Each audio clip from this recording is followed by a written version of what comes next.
this package comes in a really nice hard plastic casing. You'll have your user manual. You have the PEX pipe cutter. You have your PEX crimping tool. This tool comes with a 3/8, and if you remove this, you're going to have a 1 inch. It also comes with a 1/2 inch and a 3/4 inch as well. So if you're a homeowner, this is all you need because that is the typical sizes of the pipes in your house. It also comes with a wrench that you can use to make adjustment to your equipment.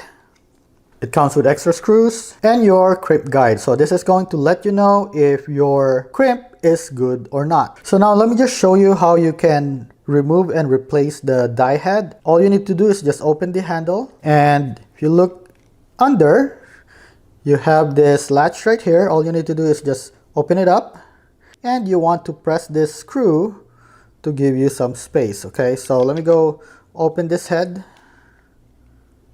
So you can just pull it out, and let's do it again on the other side.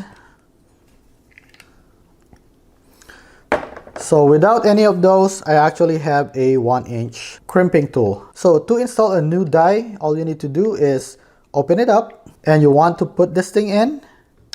Okay, so I'm just gonna go like this and close it. Okay, let me show you how it looks like on the other side. So right here, you want to push this, and you just insert this right here and close it like this. So now that you have this thing locked in, you can now do your crimping.